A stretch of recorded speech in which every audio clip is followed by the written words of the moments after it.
All right. Welcome, everyone, to Nerd of the Rings. We have a very special guest with us today. He is a producer of TV and film, including the upcoming reality series The Quest, which is coming out next year on Disney+. But of course, you all know he was the executive producer for the greatest film trilogy of all time, The Lord of the Rings. Please give a huge welcome to Mr. Mark Ordesky. Mark, thank you so much for joining us today. Oh my gosh, it's such a pleasure. Hello. Well, Mark, let's jump right into it. Just thank you so much for joining us. Obviously, all of us here on this chat and watching this video, and myself included, are huge fans of The Lord of the Rings. So we're excited to hear your insights. So one of the first things I wanted to ask is about the role of producer.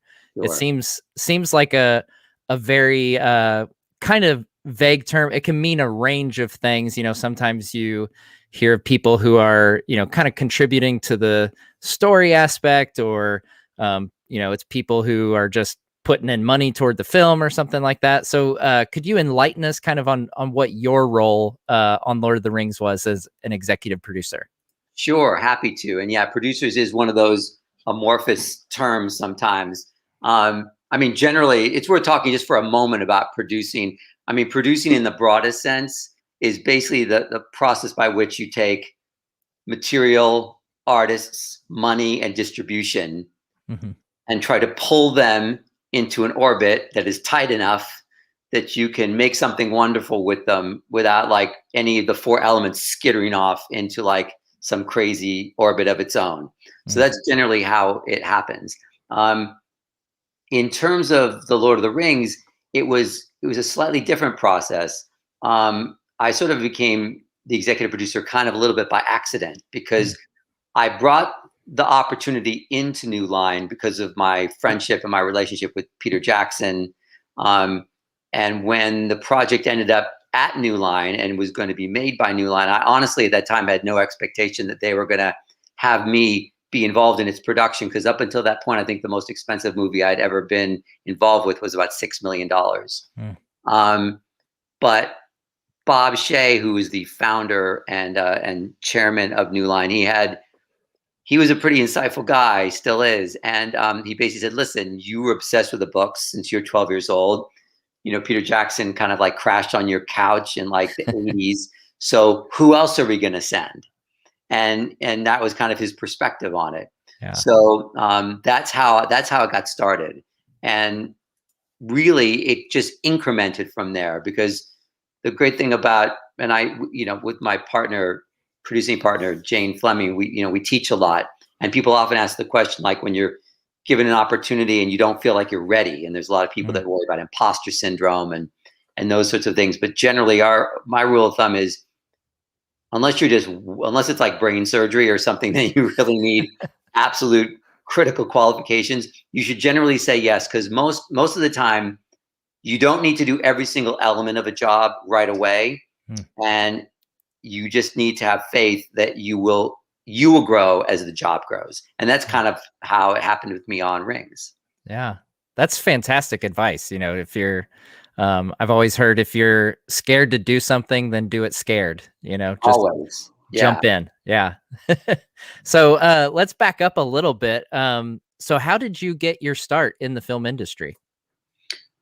I sort of got into the film industry a little bit by accident as well. I went to the University of Southern California here in Los Angeles, and I was a print journalism major back when you used to have to distinguish between print journalism and I suppose digital journalism or broadcast journalism. So, and I was editor of the university newspaper. And during my senior year, I wrote a short story for a class at school.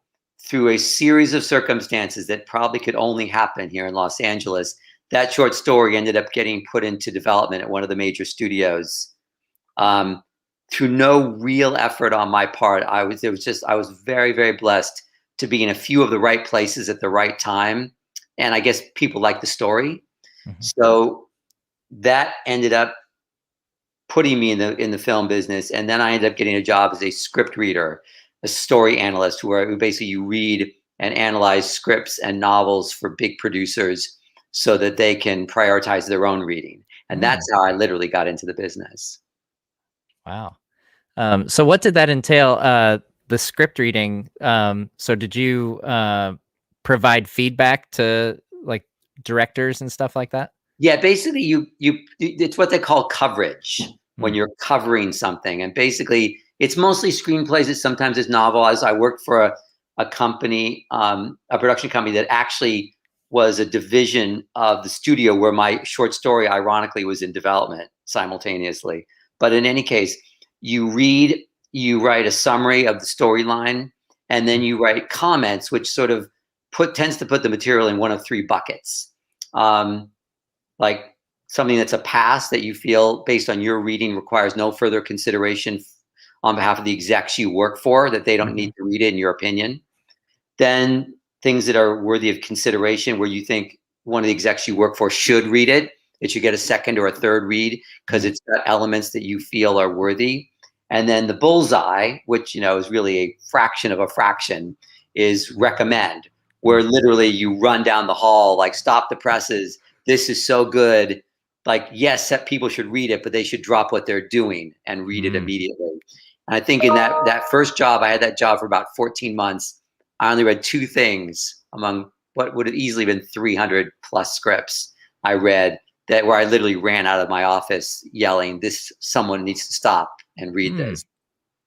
Now I have to ask, what were the two things that? Ironically, they both got made by other companies. One was Major League, the Oh, baseball comedy with yeah. Kevin Vincent and a bunch of other great folk, and Julia Roberts' first film, Mystic Pizza. Oh, okay. You got to remember, this was Yeah. 1985, 86 when I was doing this. Yeah. Yeah. That's funny. Yeah. I remember loving Major League as a high schooler who is very much into baseball. So that's a fun little tidbit there. Yeah, for sure. So you mentioned earlier that you since the age of 12, you said, were in love with Tolkien's work. So how did you get introduced to them? I was and remain a big Dungeons and Dragons person. I still play, although only once a year, D&D with the same group of people that I've been playing with since the 70s. Wow. But in any case, before that group of people, before I was a DM, I was a player, and my friend who ran this game, who was wicked smart, like wickedly well read, he had a coveted game in our sort of elementary school, and if he even let you play in his game, he gave you like this reading list. And Wow. you really needed, I mean, you were supposed to have already read the reading list before he let you play.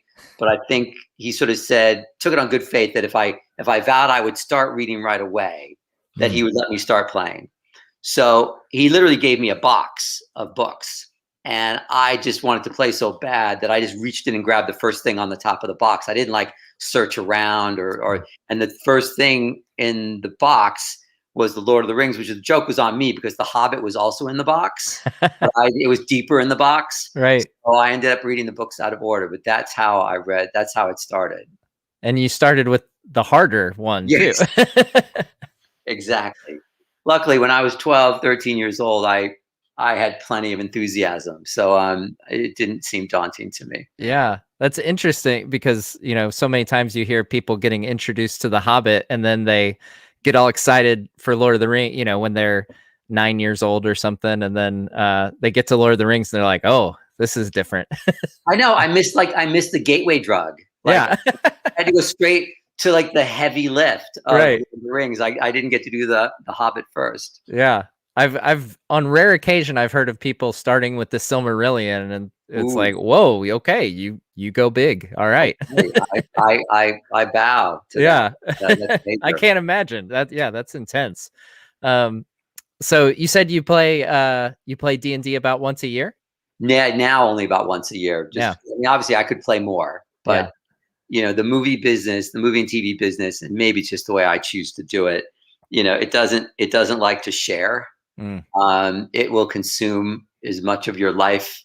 It will consume your entire life if you Let it. want it to. Yeah. So and I enjoy the work. So certain things it has to come at the expense of certain other things. Yeah. So what was your go-to character when you play or when you play? Oh, well, you mean in the brief period when I played in classic D&D psychodrama, the period that I played, I had a little dwarf fighter named Cyclone. And basically, this dwarf would basically go into inns and pick fights intentionally with the first person he bumped into. Any battle that happened, he'd just run headlong into it. So basically, I was basically playing a character that was channeling some inner element of myself. Um, yeah, so that's the character I played. So is this a little insight into the inner Mark that Yes, we're being introduced to here? for sure. Yeah, absolutely. It was definitely a way for me to act out in completely aggro, aggressive ways. Yeah. All right. So you actually before we get too far into, I know we'll talk a lot about Lord of the Rings. We'll talk about something coming up on the horizon here, which is your reality show. It's called The Quest, and it's coming to Disney Plus in 2022, right? And so tell us about that.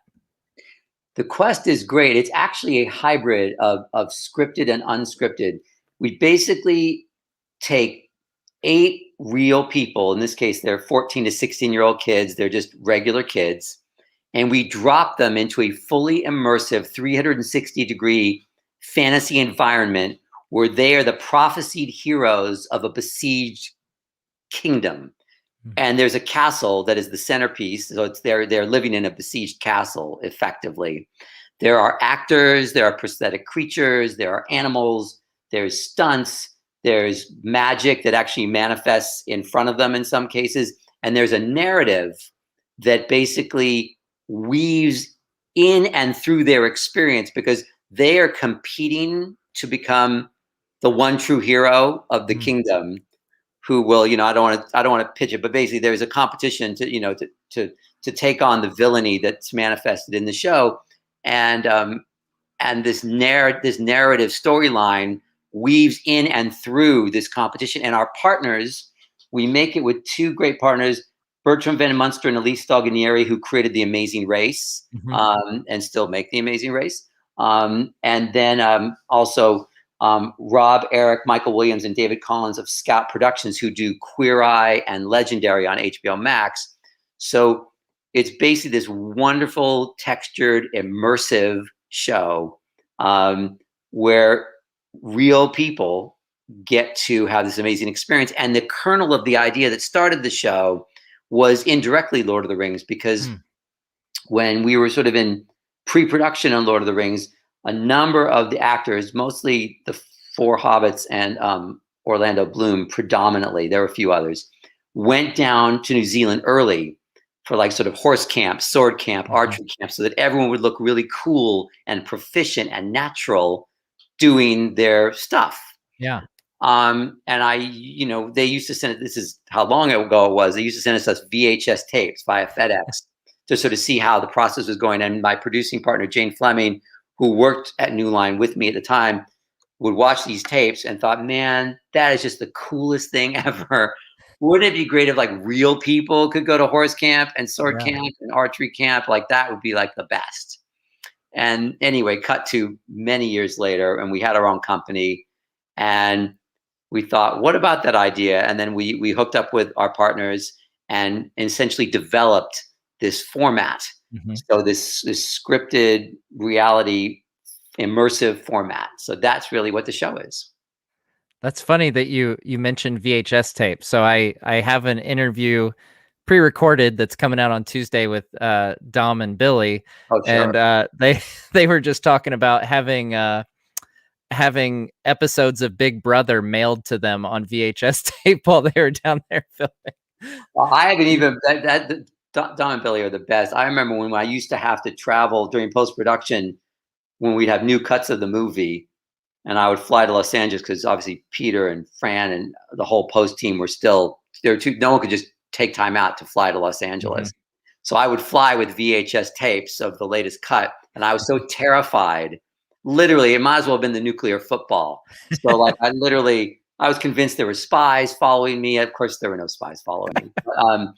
I put it in a backpack. I put the backpack on the front of me. I had the blanket and my seatbelt cinched over it. I take it to like the air. If I'd use the bathroom on the airplane, I take the backpack with me, which you could never do now. Like Right. if you took your backpack to the airport bathroom, people would have, I think, Yeah. legitimate security concerns. Right. So, and I was always mortified that I would lose the tape or it would get stolen from me. So yeah, VHS tape, man, the bad. Wow. So, so how did your journey with the Lord of the Rings films begin? How did you kind of mentioned Yeah. with Bob Shea sending you, saying you're the natural fit for this.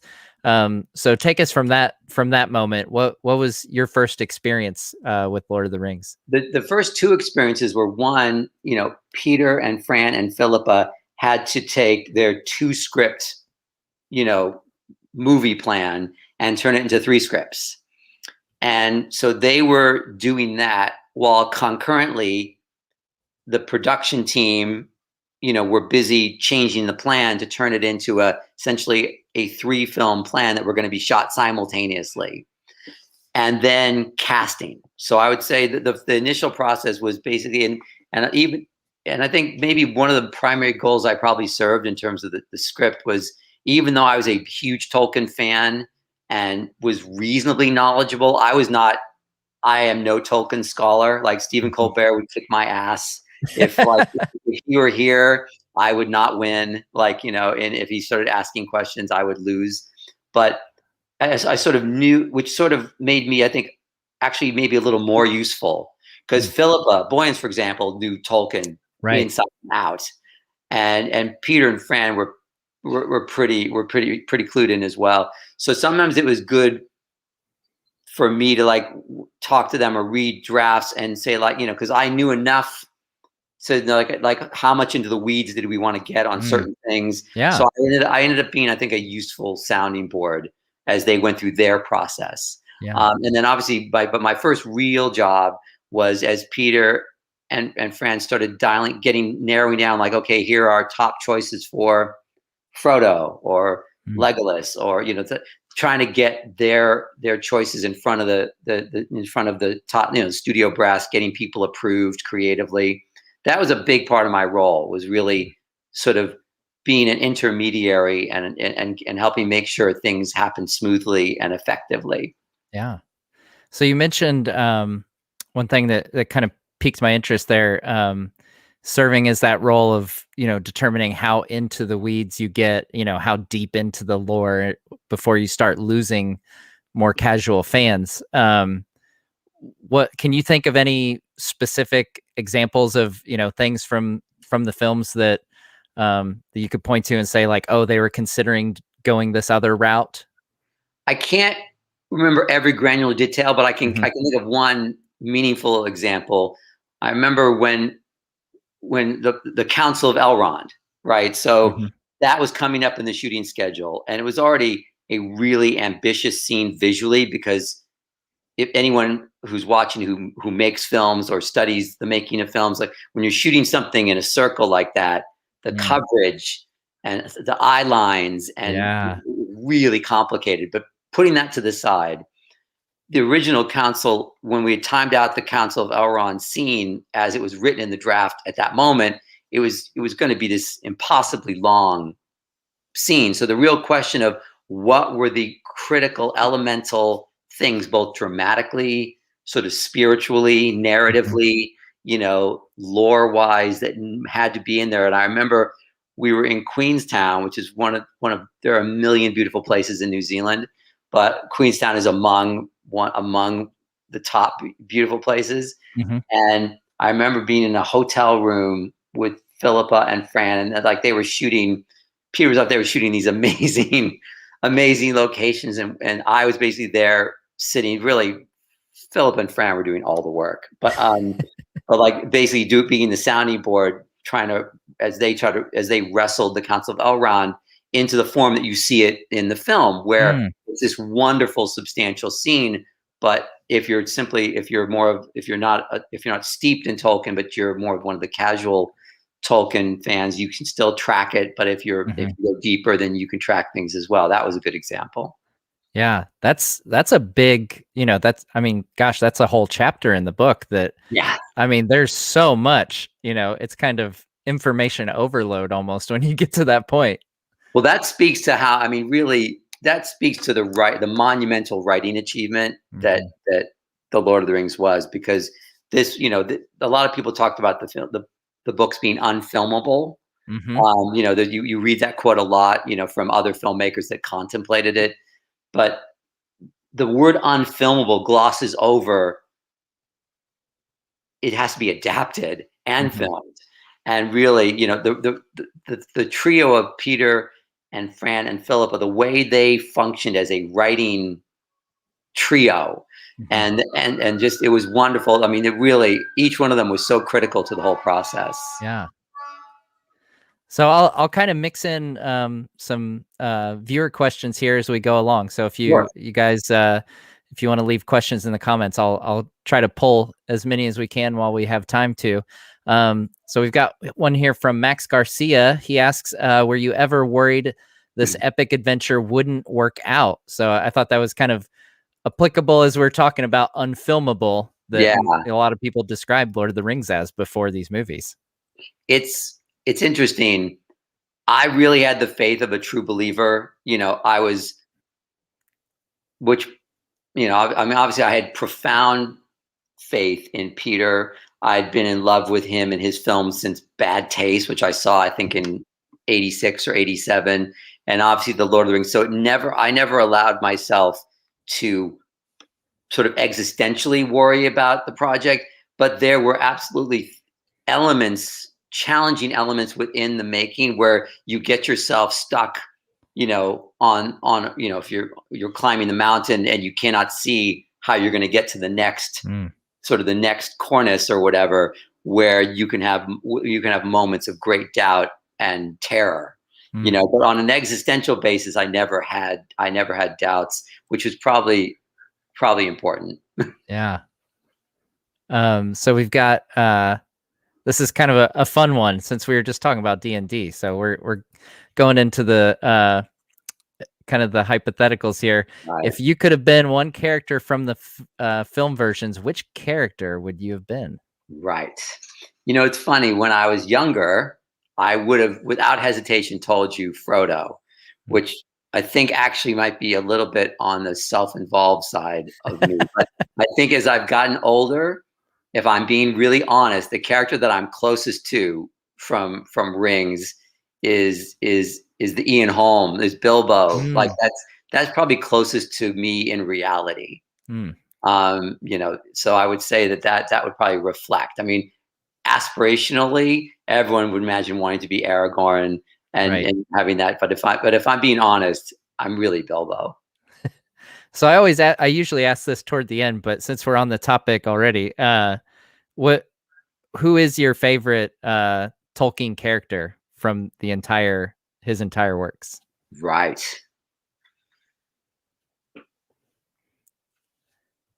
It triggered my memory because Yeah. whenever people ask me who my favorite Hobbit is, I always say Bilbo.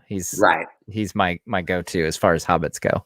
I would say probably if we're going on on a literary basis, I probably have to give it to Aragorn just because that arc, that journey, the fact that he's a Numenorian, that he's long lived, but he's still mortal, and Hmm. he and Arwen are still going to come to the end they come to, Yeah. and the whole lineage guilt, that's my term for it, living down sort of Isildur's failure, like, Mm. to me, that's incredibly rich Hmm.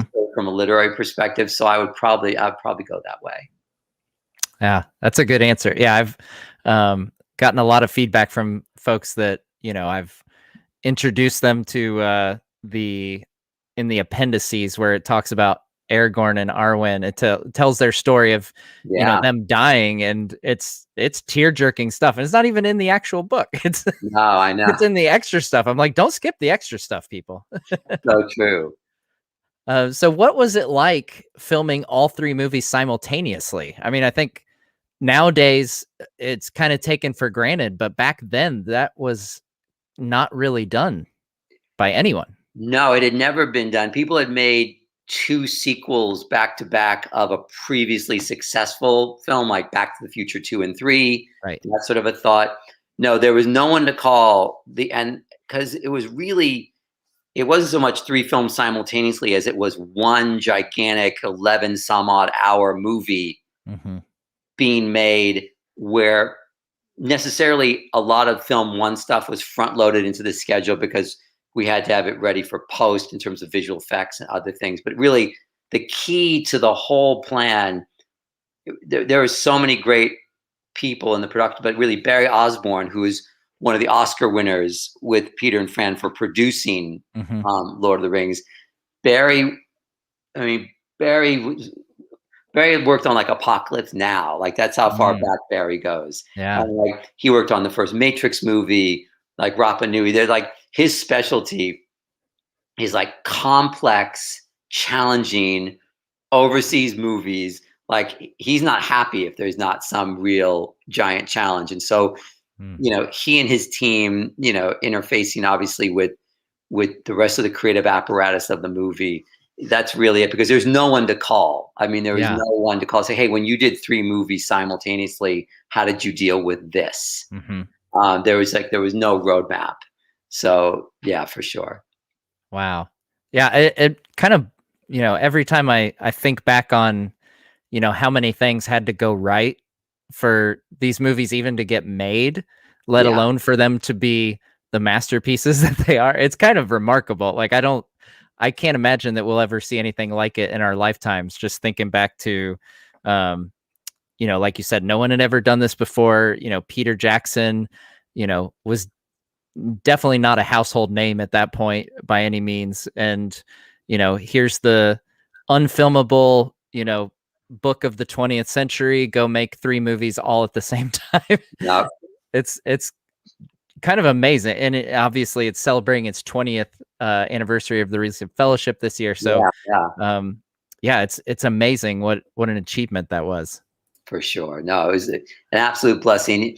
Listen, all films are alchemy when they work. I mean, when you think about all the decisions that happen that affect a film positively or negatively, because there's only so much you can control. Yeah. So you can set the table, and then things start to happen. Yeah. And then how you adjust and respond to those things happening create the alchemy every time. So what point in this process did you realize, that these films were going to truly be something special? It's interesting. That's a great question, because putting aside my true believer hat where I never doubted it, I was thinking about this. There was a moment, it's kind of an anonymous moment, but well before the footage in Cannes where we showed the 26 minutes and that was all exciting. There was a much earlier moment when the sort of senior brass from New Line, including Bob Shea, came down to New Zealand to sort of check in and see some footage, and they brought along some of our key financing partners, some of the people that from the key overseas territories that had pre-bought the distribution rights to the entire trilogy. And at this point, the only thing we could show were just scenes that had no visual effects, because it was too early in the schedule for even rudimentary visual effects to have been done. So, Peter put together a select group of scenes that were just drama scenes, just 2 or 3 people, just really dramatic character-based scenes. And I remember being really nervous, thinking, oh, everyone's gonna have this expectation. They're gonna want to see all this stuff, even though it's impossible, it's too early. And basically when that footage was over, one of the people that was sort of a co-financier of the movie went to Bob Shea and offered to buy 50% of the movie right then, like to basically increase his stake in the movie by like a giant margin. And I was not part of this conversation. I just heard it. Yeah. And afterwards, I remember saying to Bob, like, because the film's it's risky, it's expensive, and early in the process, a million things could go wrong. And I remember he said to me, you don't sell 50% of something that's going to be great, even if it's risky. You sell 50% of something that isn't great, that you are, like, and I'm like, okay. Like, when it's great, you just grit, you just keep at it. You don't Yeah. sell it off when Right. you think it's great, no matter how risky and tumultuous things may get. And I'm like, Mm. right, I got it. So that was probably a moment when even the true believer me confronted like these guys who were just looking at the films in a soulful way, but they were looking at them as films for Right. distribution and business and Yeah. kind of thing. Yeah. Wow. Let's take a couple. We'll kind of mix in some viewer questions here. What do you think would have happened if you had included the scouring of the Shire in the films? Right. But the scouring of the Shire is in the films. It's in the Galadriel's mirror. No, That's I know. true. Yeah, I no, mean, I we don't get the want to. reference. Yeah, I don't want to dodge the question though. There was a lot of discussion about that. It's interesting about because when Peter and Fran and Philip were evolving the scripts, they realized these were not like traditional 3-act scripts. Hmm. They were almost more like 5-act scripts, Yeah. just because of their length and everything. And but one thing, no matter how innovatively your film is structured, not unlike a horse that knows it's going back to the stable, once the audience senses that it's heading toward the ending, Hmm. you know, the scouring of the Shire would have been very challenging to Yeah. try to weave that in a way that honored it, that didn't Hmm. turn it into just like a little moment, um, without having the audience kind of speed bump on it. That's my words. Yeah. So, but we realized how elemental it was, and so this idea was that the scouring of the Shire could manifest in Galadriel's mirror, Yeah. and that was the thought. But Yeah. the thinking behind the thinking was that it would be challenging to put it where it would need to be, Hmm. um, and still have the rhythm of the Yeah. last act of the movie hold up. Yeah.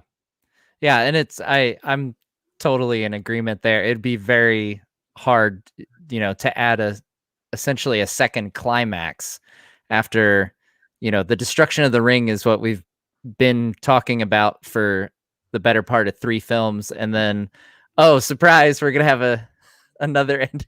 I know the casual fans that complained about the number of endings anyway, Right. would Yes. have lost it, but yeah, yeah, we actually, Dom and Billy and I talked a little bit about scouring of the Shire.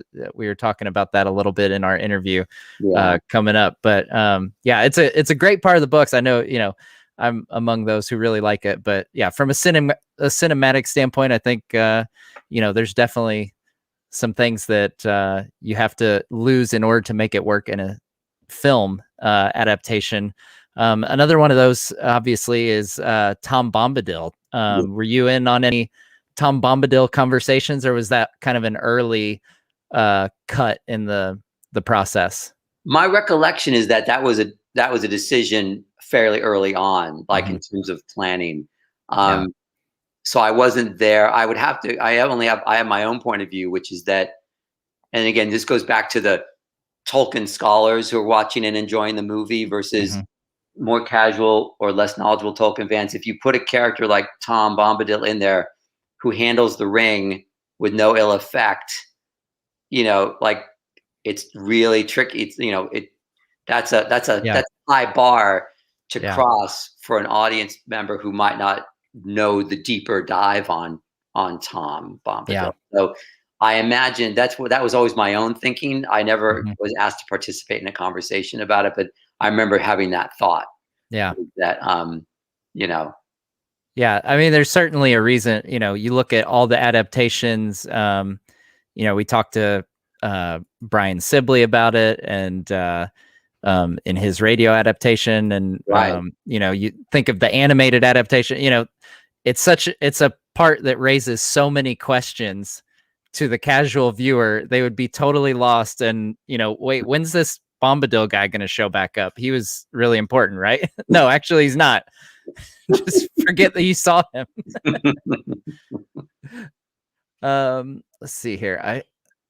My scrolling kind of freaks out on me a little bit here. All right. So what were some of the biggest challenges during the production? Right. I mean, it's so funny. There was nearly 400 days of shooting, so there are probably more than can be counted. Yeah. But I was trying to think about. I mean, for myself, and this is useful for really anybody who's watching or listening.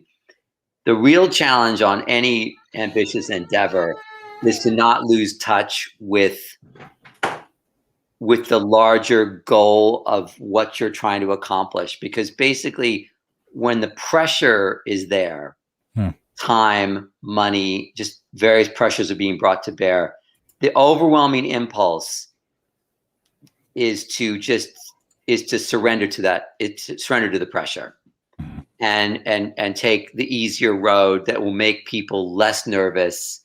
And I think the key thing is to not lose your way. And I know for myself personally, because certainly like no one's perfect, least of all me. In weak moments, you can find yourself like tempted to just sort of to lose touch with the bigger goal. And then, and, you know, it's like there was always like endless conversations about like running time, like for the movies, always. And Peter would always say something that was so profoundly true. It's like deceptively simple.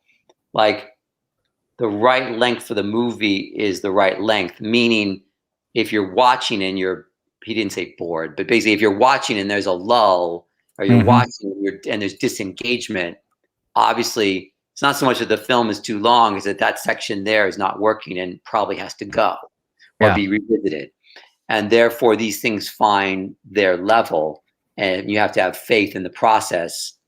Whereas if you say, oh, this is what it has to be, you'll never know what it was supposed to be. And sometimes you end up getting to the same road, but by a more elegant path. So I'd say my biggest challenge was, because I end up being positioned, oftentimes with trying to serve many masters. I sometimes let the pressure get to me. Those were not my more attractive moments. So what did that look like? Your position as executive producer on these films, like on a day-to-day basis as you're working back and forth with the studio and with Peter. Sure. I mean, mostly it was kind of like being a translator, because the if you boiled it down, what my job really was to make sure that the filmmakers had what they needed, whatever that meant, and that the studio was getting what it bargained for. And many times those things were completely compatible, and if they weren't compatible, then it was my job to not waste.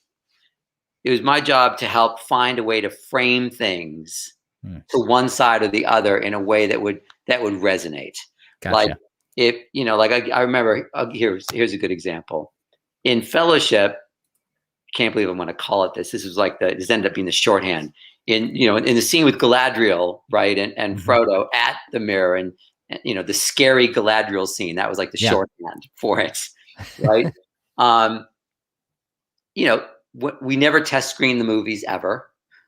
We would show them just to a small group of New Line colleagues, just people that were not steeped, so that we could just get some degree of feedback. Yeah. And there was always this discussion like, well, but do we need it? Do we need it? Is it confusing? Like you get questions like that. Yeah. Obviously, you critically need it.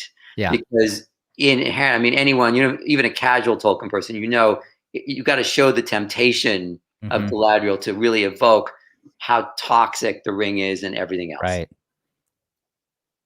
But to bridge that gap, you have to be able to express that in a way that's meaningful.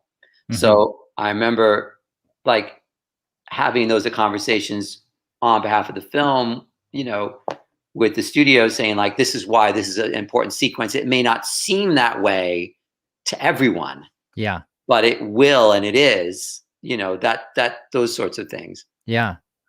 So it's really, it's not so much that what I was doing was a unique thing. I was just the only one doing it. Gotcha. If that makes sense. Yeah, absolutely. Yeah, that's very interesting. Wow. were there let's see here.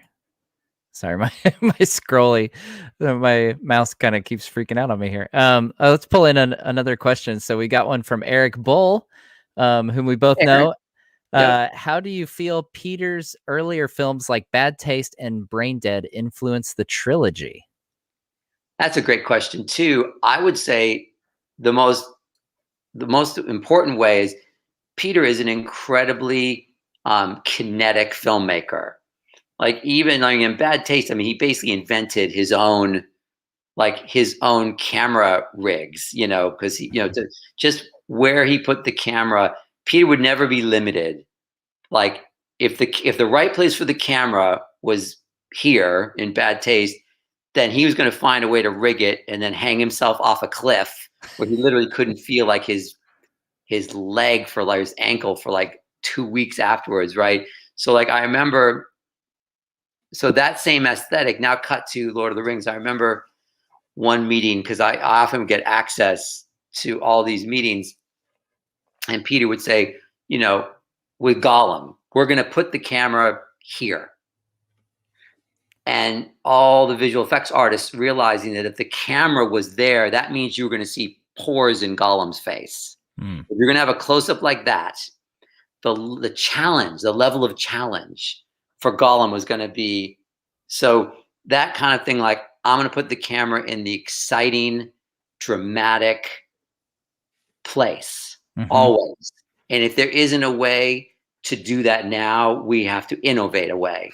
So if right now the state of the art for digital creatures doesn't support the camera being that close, then our digital has to advance. If I'm doing Bad Taste and I want to hang off a cliff, or I want to put a camera in this crazy car that they're driving around in Bad Taste, like I'm going to put the camera in the place that tells the most exciting story. So I think I think you can draw a direct line. Yeah, that's great. That's makes me think of how amazing all the technical innovations that happened around this time. The other one I remember, I think from the DVD appendices, when they talked about creating the Balrog, and someone wrote the script for digital fire around the time that they needed fire for the Balrog. Because I think they were trying to film fire on a black backdrop or something and like impose that on there. And then someone creates digital fire. It's like, okay, here we go. I know that's what's so great. That's that kind of stuff. And yet what I love about that high-tech solution is that you match that with the sound of the Balrog, and it's been distorted. Like the sound of the Balrog is basically at its foundation a giant cinder block, kind of one of those big cinder block bricks that you see on construction sites, the heavy kind. Yeah. Being dragged along the ground, not the dirt, but like stone ground. And you watch again, and obviously you'll never track it, but like the sound designers were coming up with like, this is the most awesome old school, like that's going to be the foundation. And when you listen to the Balrog roar in Gandalf's face, and you think, yeah, that does sound, and of course it's layered in with all kinds of beauty and amazing artistry by the sound team. But so you got this digital fire, which is brand new, cutting edge. Oh my gosh. And then you got cinder block brick that's what's so brilliant about New Zealand. Yeah, the sound designers, that's one of those positions. Like I could never come up with that stuff myself, but I love seeing the things they use, and mix over each other. I think the one in the trilogy that always gave me a kick was when I saw it in theaters. I want to say it's the Fell Beast. I think there's a pig sound in there, and I actually kind of I grew up on a pig farm, so I actually kind of like thought like that sounds a little bit like a pig mixed in there. Could be. So I was talking with Ian Nathan recently, who wrote the book Anything You Can Imagine about Peter Jackson and the making of the films, and he mentioned in our talk that it was kind of a unique advantage, the fact that the production's down there in New Zealand, but all the studios are in LA. and it's a really long plane ride. So, it's not like producing a film in LA where, the bigwigs at the studio can just swing in anytime. So he said it was kind of a unique advantage of, being off on your own in your own little world. Did you see that as being the case as well? Yeah, no, Ian's totally right. There was a sort of a wonderful energy. I mean, people are always mindful of responsibilities and milestones and pressure and things of that nature. Mm-hmm. But when they can be abstracted because they're not literally in your face Yeah. every day, that's just a huge benefit. I mean, and also the films were essentially like this wonderful national film. Mm-hmm. I mean, literally, there was not, I'm convinced there was not one person in New Zealand of the 4 million some odd population that there was at that time that wasn't at most 1 degree, 2 degrees at the absolute most from every single person working on the movie. Yeah. So there's this wonderful, inclusive kind of energy. Mm-hmm. It did seem like this giant independent film. And yeah, that definitely has an effect on things for sure. All right, let's pull in another audience question here. Christina asks, hardest decision in terms of a scene that had to be cut out of the regular version. So I'm guessing, it could be something that we ended up getting in the extended. Was there something that, like you said, you didn't necessarily make the call on all these scenes, but was there something that you kind of felt that pang, when it had to be left on the cutting room floor? I would say, I'm not sure there was an example of that, but I remember how painful it was to have to call Christopher Lee and tell him that his big kind of like death sequence was not going to be featured, it was going to be in the extended Right. edition. That was not an easy telephone call to make. Yeah. Because I mean, the reason, because I don't want to make it to seem like I'm dodging the question. Peter had this real point of view that watching a film in a cinema seat, is a different experience than watching it at home on your couch. Yeah. And I'm not sure that if there had been no rules and he could have just done whatever he wanted and no one would have put up any counter argument, that he would have, those scenes, a lot of those sequences in the extended version, I think were appropriately put there because of various reasons. Like I love Aragorn singing, right? Mm-hmm. I think, yeah, in Fellowship, about Beren and Luthien. Yeah, Beren and Luthien, like that's an amazing scene. Mm-hmm. Hard one to see go, It's not even that it's that quote long a scene. It's like the cumulative effect of, but that's an amazing scene that was a hard one to watch go away by way of example, for sure. All right. So take us back to Fellowship of the Ring. We talked about, you were a true believer from the beginning. You kind of had these indications when, investors came in and seemed excited and everything. So Fellowship of the Ring releases in theaters, massive hit.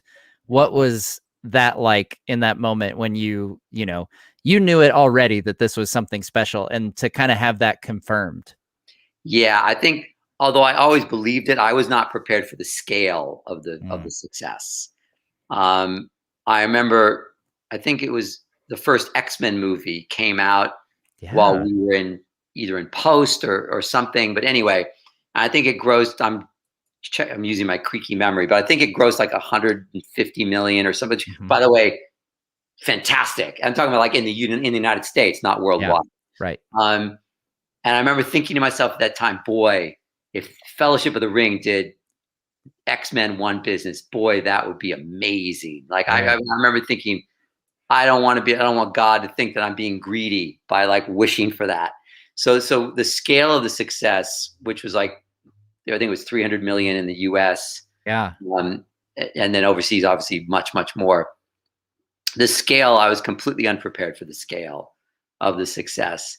And even not to get too business wonky, but it was even more impressive because that film was 3 hours with credits, was Right. 3 hours long, which means it screened one fewer time. The Mm-hmm. reason studios obsess about running times is that I think once you cross, I think it's around 2 minutes 40, give or take, you lose. Instead of screening 5 times per day, you can only screen 4 times. Right. And then they say per day, meaning the number, they obviously don't start them at 9 a.m., although now in a weird way, people, well, pre-pandemic anyway, Right. but yeah, but anyway, so it was even more impressive that with fewer screenings globally multiplied by every Mhm. territory. So yeah, it was inconceivable. And then the Oscar nominations were inconceivable. Mm-hmm. That was not something we never, people may not believe this, but I swear it is the truth. Never, not once did in all time we were making the movies or posting the first one, no one ever said, gee, I hope, I bet, or wouldn't it be great if, like no one was thinking about Oscar nominations, not because they aren't Mhm. wonderful things, just no one was thinking about it. It was a Yeah. fantasy film. We were just trying to make the best film we could make for by fans, for fans. No one was thinking about that at Right. all. So that came out of nowhere. So it was really an abundance of riches. And I remember the last premiere of Fellowship of the Ring, I think, was in Sydney, Australia. And I somehow ended up being the last man out. And I was sitting by myself. I felt like I was the last person in Sydney, Australia. Of course I wasn't. And I was sitting sitting at the water's edge. And it was for the first time I'd been silent, like I wasn't like making or receiving calls or emails or this or that. It was just a total silence. And I sort of realized, where you sort of hear yourself think. And I realized what a special moment it was then. Wow. Yeah, I just pulled it up because I thought people would be curious because I was immediately curious. So yeah, X-Men came out the year before Fellowship. Domestic gross was 157 million. There you go. Runtime of an hour and 44 minutes. Right. That I did not realize. An hour and 10 minutes longer. Yeah. So and then Fellowship of the Ring is obviously 3 hours, 315,000 or 315 million. There we go. It blew past. I mean, it's one of those things you cannot prepare yourself for your expectations to not just be exceeded, but to be obliterated. Mm-hmm. And I think I say this often because obviously, before when we were greenlighting the movies, before they were shot, obviously, people get nervous. It's a big investment. People worry like if it fails, is it going to take the studio down? And then obviously you got people, writing things, provocative things in the press, Mm-hmm. That kind of stuff happens. And I think I thought to myself, I never believed any of that. But I remember thinking, well, if this is the last thing I do, because if things like that had happened, I'm pretty convinced I would have been ritually killed. So I thought, well, then I will go down doing something that meant more to me than anything else. Yeah. So, that's not to be cavalier. That just means so bring it, Yeah. but know that, it's a big swing. Yeah. So I'll bring in another audience question here. So I've kind of been asking everyone involved in the production of this because as you know, Lord of the Rings, they released the 4K versions this past winter, and Warner Brothers has mentioned that there's some sort of collector's edition coming out this summer-ish, I think is what they said. So I've been trying to get anyone to recall, because my theory that what Warner Brothers said is there's previously unseen special features of some kind. So I have my fingers crossed for some like deleted scenes that we've never seen. Okay. So this is kind of so Stefan asked if there's more footage for a director's cut. I know Peter has said that the extended editions are his cut, so I'm not expecting him to cut new versions of the films. But are there any scenes? I believe I've seen on like an Instagram post, Miranda Otto shared what looked like her and Faramir maybe getting married or something like that. Right. Is there any I don't think I trust my memory enough to get to recall. Like, honestly, I don't think I can recall like what there would be. I haven't seen the films. I have not seen the films recently enough to remember. Okay. All right. If you say so. No, I No, promise. I'm just kidding. I'm I kidding. mean, I'd have to really, I would have probably just end up emailing Peter and saying, "So, come on, you can tell me." Yeah. All right. So Eric Bull also told me to ask you about your day in Fangorn Forest. Right. Since Yeah. we've talked about Fellowship, we'll move on to Two Towers. So tell us about your day in Fangorn Forest. Well, Fangorn Forest is perfect to bring up. Thank you for that, because that's an example of like at this point in the process. So now I'm essentially the main conduit of questions and information between the studio and Peter, and obviously there's always more and more and more. And I really, the sort of unspoken agreement I had with Peter is that I would not pester him with a million questions. That I would get all this information, that I would prioritize them. He trusted me to prioritize them, that I would dole them out in some reasonable manner. Mm-hmm. But sometimes things were super timely, or at least I thought they were, and I'd become convinced that they were. So sometimes I actually spent very little time on set. So I came to set. So me coming to set, unless Peter had called for me, sometimes Peter would ask me to come, like to handle this or that. So I was on my way, and we were in the Fangorn Forest set, which was the blue screen set with the sort of the fake trees that looked really real. Mm-hmm. And Peter could see me coming, and he's got a really funny sense of humor. And I guess he could tell from the set. He's known me since the '80s, so he could tell from my face that I was probably going to be bugging him about something he didn't want to get bugged about. So before I could get out my question, he said, "Oh my gosh, it's so good that you're here. We need someone to read Gimli's off lines, because we've got Brett here, who's the John Rhys Davies scale double, and we've got Ian McKellen in Orlando. So if you stand behind this tree, you can read the Gimli lines, and that way, Ian and Orlando will have something to act off of, together." And I'm like, I don't want to do that. I didn't say that, but like I thought then, and I got stuck there for 2 or 3 hours. And there's a photo which I've given to Eric, which, by the way, this may be like one of the only photos of me on set in all of Lord of the Rings, because I really try to be very unobtrusive.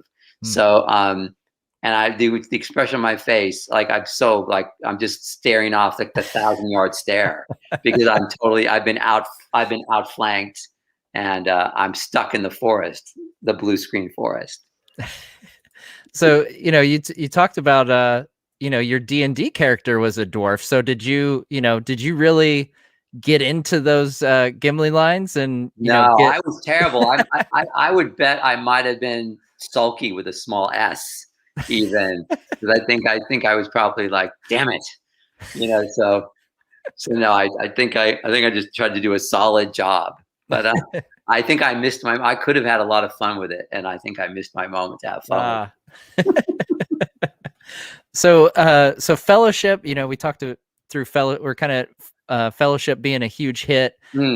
So how does it being a hit beyond anyone's expectations or even dreams, how does that impact the production, and how does that impact even from the studio perspective? I imagine even folks from the studio were kind of like, oh gosh, we've got a golden goose on our hands here. Yeah, I mean, the thing that happens right away is that everyone is thrilled, and then obviously everyone wants, and by the way, Peter, even as much, if not more than the studio, even everyone wants to outdo the last one creatively, mostly creatively. And then obviously if you outdo the other one creatively, then you might end up outdoing it commercially as well. So I wouldn't call it pressure. It was more like rising to the occasion. And I've said this a few times. Really, what New Line did during Two Towers and Return of the King, which was essentially enhancing the budgets, which was almost entirely about visual effects and shooting days, because we did a lot of pickup shooting for those films. Greenlighting the films was bold and visionary and amazing. But another company might have said, listen, this is obviously a hit now. We don't need to spend more money. We can just, I mean, it never would have gone that way. Let But it ride. Yeah. like Peter wanted to up the ante. New Line backed Peter and wanting to up the ante. I mean, obviously, it put more stress on everyone because we were increasing the budget. But the great thing about Peter is, man, he doesn't. There's no one better at applying resources. I mean, that money. I mean, everyone saw. I mean, you saw the resources were and what he was able to do with them. Absolutely. Yeah, I can't remember who it was I was talking to recently. About had Fellowship not gone over the Right. way it did. How different would Two Towers and Return of the King looked? Obviously, you're filming them simultaneously, so it's kind of already in Yeah, motion. They were already. Yeah, but like how, like you mentioned, the additional funds that went into Two Towers and Return of the King because of the success of Fellowship. How different do you think those would have looked if Fellowship had not been the massive hit it was? Yeah, it's hard for me to imagine. I mean, Yeah. I know there's like a handful of sequences that were completely new. Like I remember, like, for example, the flooding of Isengard, which had been in and out of the scripts at various points. Like there'd always been this contemplated thing. And then I remember at some point, I think it was thought, oh, well, we don't necessarily need to show it. We can just simply refer to it. But then as we got there, Peter realized, no, we can't not show it. Yeah. Like, and say, oh yeah, and guess what happened while we were over here? Right. This happened. And that was I mean, the good news is that's an entirely modular sequence, right? Right. But it was completely unplanned for. It was fairly late in post. So it was an overage. We had to hurry, the team built these giant water tanks and this amazing miniature Orthanc and, the flooding and, digital ents, and stuff like that. So yeah, so things like that obviously wouldn't have happened. Yeah. There wouldn't have been like, oh, let's just completely do a new sequence. It's not even contemplated, right? Or was contemplated and then set to the side. Yeah. So there's things like that, but yeah, I'm not sure I can picture it. Yeah, it definitely would have been a lot different for sure. No, for sure.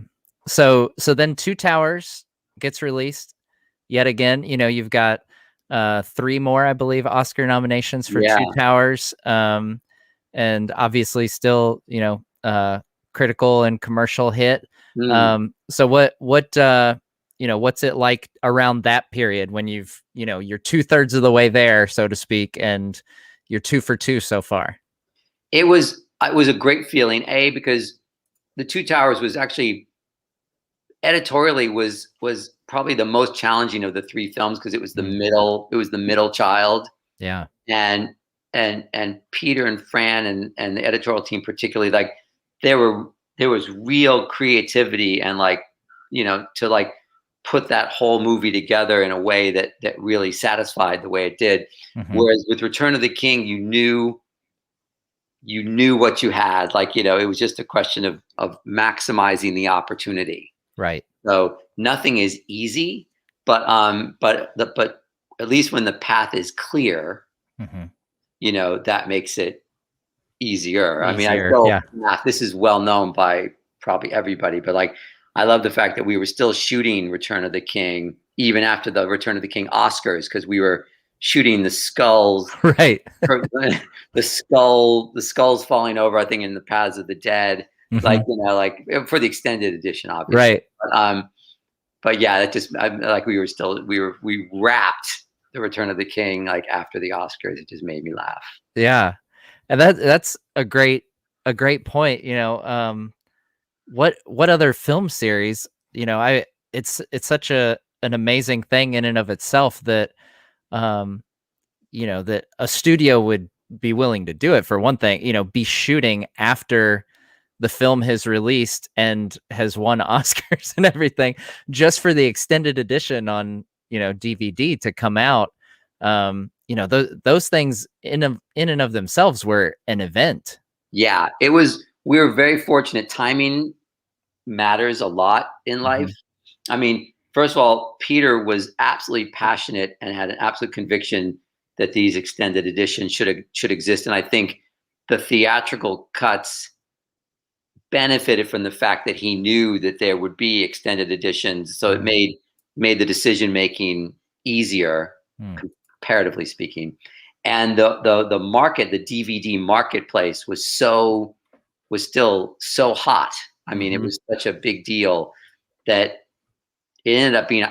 My own observation is it ended up being a win-win all around, because the audiences got this amazing, essentially, because it wasn't just putting in some deleted scenes. I mean, Howard Shore was scoring new music. I mean, these were like new films. Yeah, and it's not, when you see, a lot of times when you see a director's cut or something, it's 5-10 minutes. I mean, it's 30 for Fellowship, 40 for Two Towers, and I think 50 for Return of the King. I mean, we're talking substantial runtime and entire new pieces of plot, and stuff, especially a lot of it is straight from the books, so book fans just absolutely eat it up. So at what point in the production process was it greenlit or decided that the extended editions would be a thing?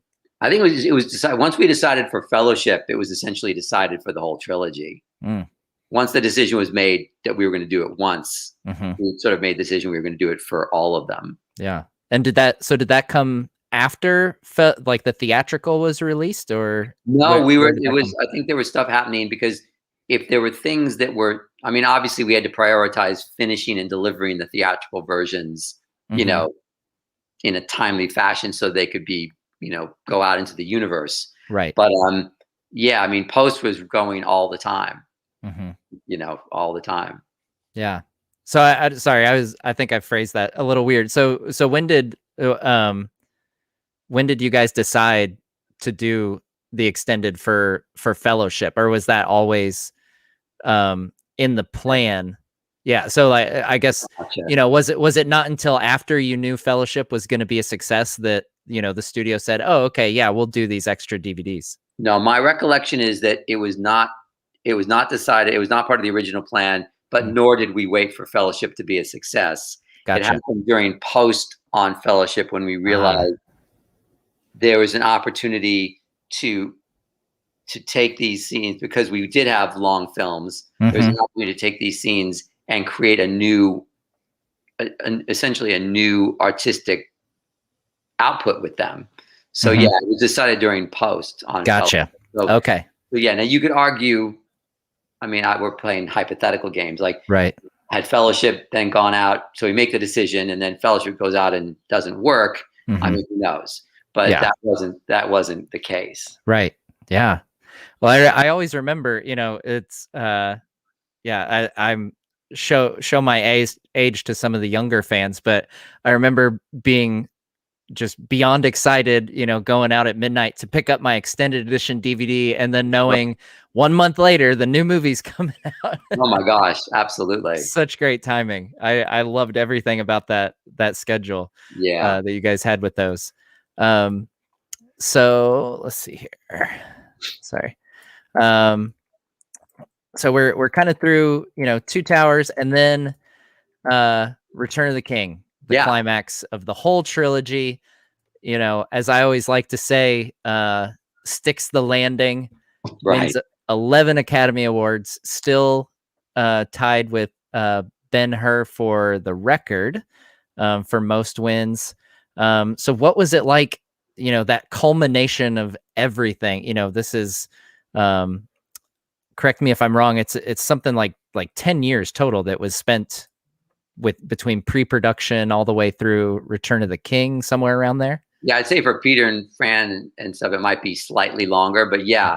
And for me personally, I think it was probably 5 or 6 years. So yeah, it was a long time. I mean, it was, again, it's about expectation. You hoped that the films would be acknowledged, and that Return of the King would perform well at the Oscars, but no one expected, a clean sweep, which was a historic thing. That film is won the most Oscars of any film where it's won every Oscar for which it was nominated. Yeah. And it was a little bit of an out of body experience being there and watching it happen, but it was wonderful. Yeah. So one of the questions I had it up here earlier, someone had posted, I can't pull it up right now. It's too far up, but this is a great question. I love asking people this. So which of the Lord of the Rings cast members is most like their character? That's hard. It's most like their character. It'd probably be a tie among a few people. Sean Astin is fairly Sam-like, I would say. Mm-hmm. Billy and Dom, I mean, you just talk to them. I mean, like, Yeah.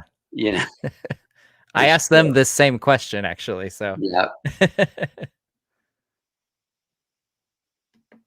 Yeah, those are the people that come quickest to mind. Yeah. In terms of being most like, most like their characters. Because some people, I mean, some people are just such brilliant actors that it becomes impossible to separate them from the amazing performance. Yeah. It's not them, Right. which is why the performance is so amazing. Yeah. So you mentioned Billy and Dom. So they're starting a podcast. Yes. And I know I saw you commenting on it on Twitter. So what are you expecting from these two as they get thrown into a recording studio with each other? I mean, for sure, it's going to be funny. Mm-hmm. It will be warm and entertaining as hell. Like, there's no doubt about it. They're both wonderful. And of course, Dom, Dom has, already been a host on, on his own television shows. Right. So they both have such natural. I find that one of the great things about the kind of podcast, sort of like in a way like TV series, is you have to want these people in your room, in your house, in your headphones, whatever it is. Yeah. And they have that energy in spades. Absolutely. All right, let's bring in another guest question. Brighter Moon asks, what are your favorite places to visit in New Zealand? This is embarrassing, but I actually, even though I spent the 5 years, I did such a lousy job of being anywhere. Like, I went to very few locations. I was like, I was and I am terribly earnest. So I tended to, like, this is before there were like smartphones and you could be doing your emails from a mountaintop. So, and then of course I married a New Zealander, and I now have a home in New Zealand. So ironically, I've seen incrementally more of New Zealand than I got to see when I could have been seeing everything. We shot like at 100 different locations. We shot in places that like very few humans even go to, like Mount Sunday, which is where Rohan is, right? Which is a national park. I mean, we essentially had to erase any trace that we were there. Right. So there's kind of, I mean, obviously I'm very passionate about New Zealand. There's literally no place you can go that isn't awesome. But I'm embarrassed to admit I've seen far fewer locations that I actually should have, which is really, really lame of me. Well, you've got time. You can work on it gradually. Yeah, exactly. I've got time, but I could have done it. I could have flown in, like, I could have done the whole thing. I could have flown in by chopper. Yeah. As long as you're not scared of the chopper, like no, like only Sean Bean. Sean Bean was afraid of the chopper. So have you, as far as specific locations that are on my personal bucket list, have you been to the Hobbiton set since they've kind of made it a permanent fixture after the Hobbit films? I have, and if one hasn't gone, one should go. Yeah. Apart from the fact that it's amazing, that the people that own it and run it do such a great job in terms of how they take you through it and how it's organized and spaced out.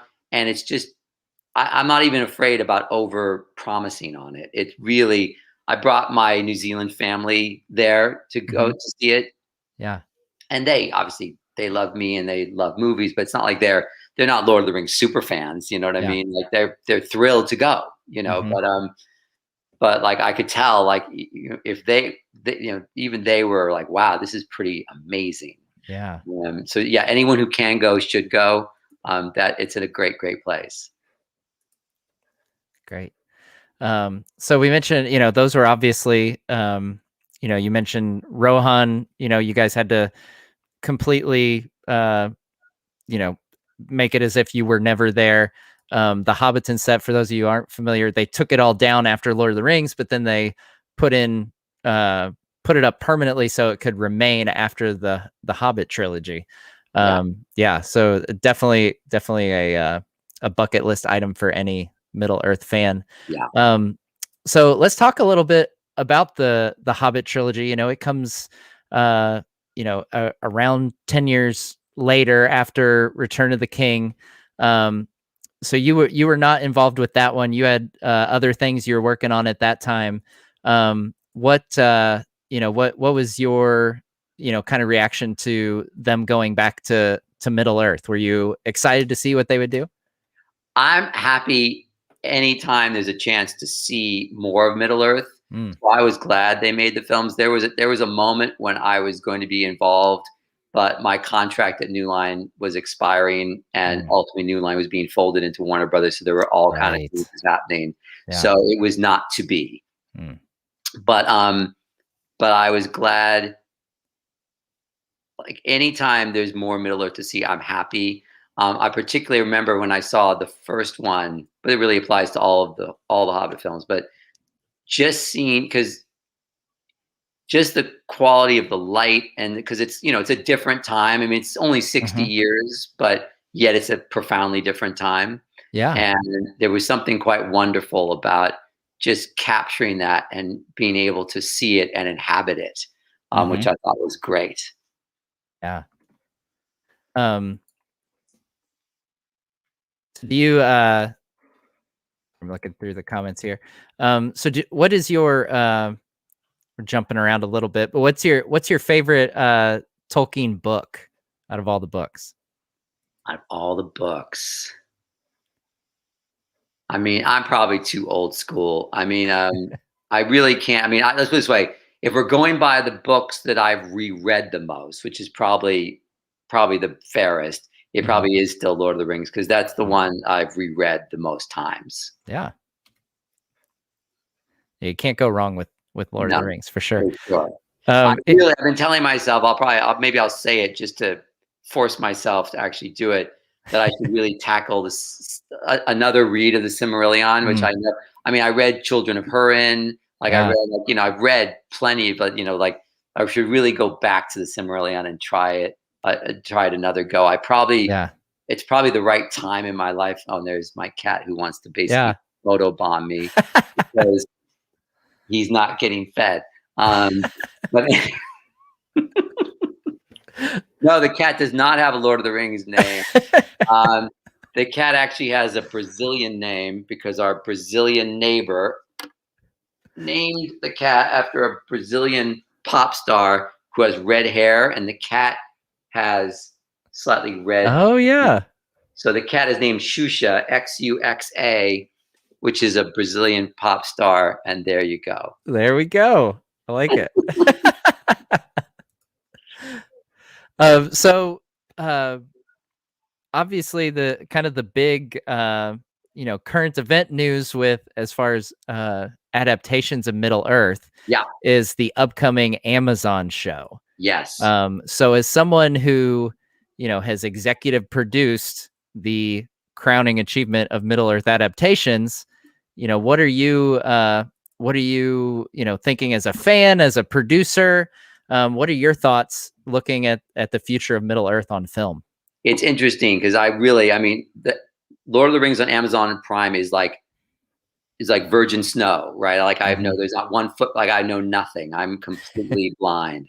So other than knowing it's Exists. second age, which is Right. I'm not sure if it's fair to say that I know that. I mean, I Mhm. know the same as what everyone else knows. Um, so it would be great to see the second age, but I have Mhm. no conception. I mean, they've put together an entirely new creative team, Mhm. and they're forging an entire look and approach of their own. So I'm excited to see that. But yeah, but I have no expectations. I mean, it's interesting because if they're doing it like, they have multiple directors. It's being done like Mhm. a TV series, Right.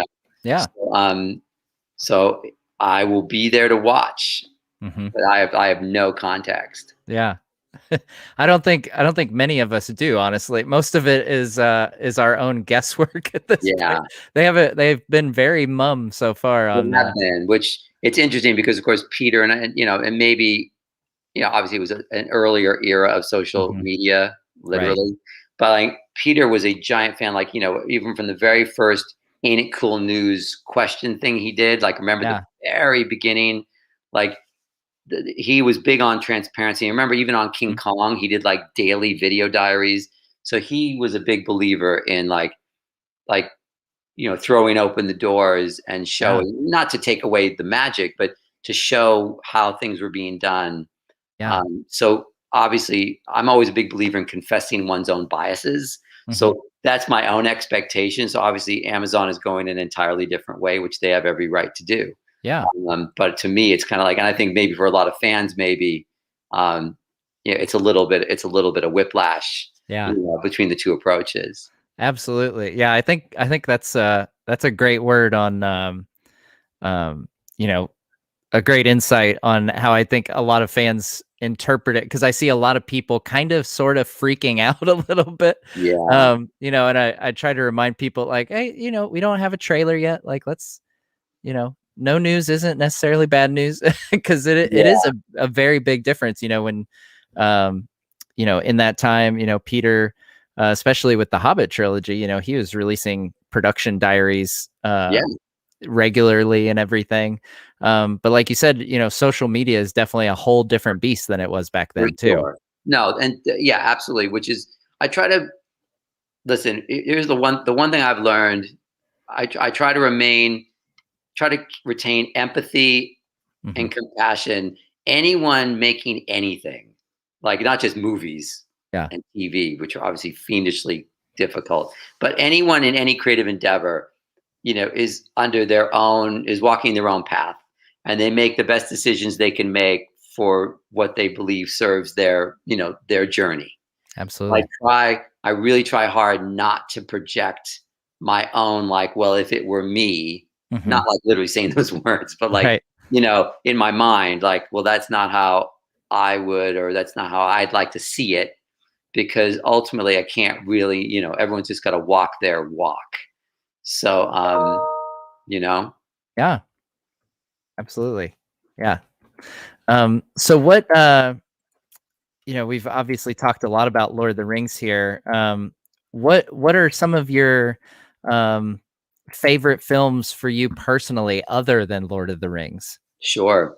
I mean, by listening to them, I will age myself, because someone once told me that films that you see in your sort of early teens, like, or Mm, in your like right, especially when you're 13. Someone told me this theory that films you see when you're 13 or 14 end up being these primal things.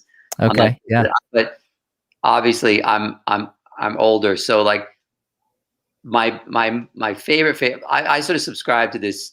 I think it's Truffaut. There's this quote that says that ideally films or television should vibrate on the frequency of either the joy or the pain of their making. That should come through in the art. Yeah. So like probably my favorite film of all time, which is an odd one, not for me, is like Apocalypse Now. Mm, I tend to like movies about missions, okay. journeys, Yeah. challenges, which are a lot of movies, right? So Hmm. Apocalypse Now, One Flew Over the Cuckoo's Nest, Amadeus, these kinds of films, mostly films that have a certain boldness to it, Hmm. that try to that you can't just take in passively. Hmm. Tend to be the things that I like. Even like, I mean, when I saw Parasite, that fell right in my Yeah. crosshairs, for the same reason, like the same kind of thought. Not, there are all kinds of different films, but those tend to be the ones that I like, because I came of age watching films I was very lucky in Los Angeles. There was an early experiment in cable television, cable television. It was called the Z Channel. There's actually a documentary about it. And this is back when the studios didn't really make a lot of their films available because this cable TV, what's that? Right. Only in Los Angeles, like what? So, so to fill it out, they put in a lot of classic films. And they had this very eclectic programming mix. So you ended up seeing a lot of films that you would never have seen. I think I saw my first Truffaut film on the Z Channel, like that kind of thing. So, that kind of stuff. Interesting. Yeah, I'll have to look up the Z Channel. That's the first I've heard of that. Yeah, there is a documentary that was made about the people that created the Z Channel, which is in and of itself pretty amazing. All right. And kind of going off of that. So are there any, recent films or TV series that you're really into? I'm kind of in a waiting pattern. There's several of my favorite films, favorite TV series anyway, that I'm waiting desperately. Like I'm going to kill someone if I don't get season 7 of Bosch pretty soon. Season 2 of The Great, on Hulu. I just finished watching a 3-part, since having made a Bigfoot movie, we watched this 3-part thing called Sasquatch on Hulu, which is not really a Bigfoot. It's really a true crime documentary that has Bigfoot woven through it, which is pretty cool. So yeah, like I have pretty eclectic tastes. Yeah, that's funny. Bigfoot is one of my kind of like guilty pleasure, things that I kind of like watch ridiculous things on Bigfoot. There's Then you've seen The Legend of Boggy Creek, though. I have not. No. Okay, well, right, then I'm going to change your life. So, all right, so The Legend of Boggy Creek is a docudrama from the early 70s. It was made independently. It was a gigantic phenomenon. It directly inspired the guys who made the Blair Witch Project. And it's basically a story about the Falk monster, Falk, Arkansas. And it's a Bigfoot-style monster, and it's a docudrama. And literally, I saw it in a second-run movie theater when I was too young to see it. On a double bill with a documentary called Blue Water, White Death, which was about great white sharks. Anyway, it is the seminal Bigfoot movie, and it's got there's elements of it that a lot of people would find cheesy now, but it's this elemental movie. And yeah, you should check it out. It led directly to the Blair Witch. Wow, I do remember Blair Witch. That was very big back in. I think I was probably in high school around that time, but yeah, that was a big one in my youth. Yeah, I've got Legend of Boggy Creek written down with 2 asterisks next to it, so I will definitely check that out. Yeah, I've watched my guilty pleasure is it used to be when it was still running. I think I don't know if it's still on, but there was a reality series called Finding Bigfoot. And yeah, totally. Spoiler alert: they don't find him. They don't find him. Yeah, surprise. You should put in your queue if you have Hulu. You should put in your Hulu queue this 3-parter on Sasquatch, because I'm not gonna say any more because it'll ruin it for you. So, man, but yeah, never would have thought that our conversation of Lord of the Rings would have led to Sasquatch. But I'm really excited for my viewing later tonight. Now, for sure. So, a couple other fun hypothetical questions for you here. If you were to live somewhere in Middle Earth, where would it be? If I was to live somewhere in Middle Earth,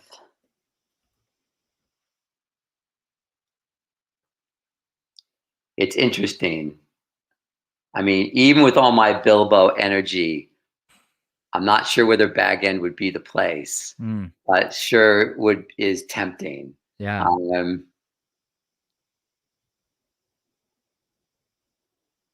I'm gonna have to go with that because that's as I'm thinking about other places. I think I'm gonna go with that. You can't go wrong with the Shire. I think that's a pretty safe answer. So if there was excuse me, a place in Middle Earth that you could just visit, you don't have to live there, but just visit for a day or a week. Well, then you'd have to go to Gondor for sure and see the White City. Like, you'd have to do it. Yeah. It's pretty impressive. Yeah, it's you have peaceful places like Rivendell. Moria has Balrog infestation, so you don't necessarily want to go there. But yeah, Gondor, huge city. Yeah, great choice. What is your favorite book other than Lord of the Rings? My favorite book other than Lord of the Rings. That's a tough one because there's a bunch. I'm a big noir, kind of hard-boiled person, so James Elroy is a fave for sure. Like, LA Company, like, so Elroy's a fave. Um, it's funny. I've been revisiting Hemingway only because I watched the Ken Burns, like, multi-part documentary on him. So I've been revisiting him lately. Um, those are the two things that come to mind. Great. Do you have a favorite memory or story from your time on Lord of the Rings? I know there's probably a million, memories and stories from Lord of the Rings. Do you have one that immediately comes to mind when you're chatting with people? Let's see. Other than being trapped in Fangorn Forest, Right. Yeah. Right, of Yeah. course. There's so many great things. I mean, I remember there's a place called Glenorchy, where we shot a big part of Amon Hen and the end of Fellowship. Yeah.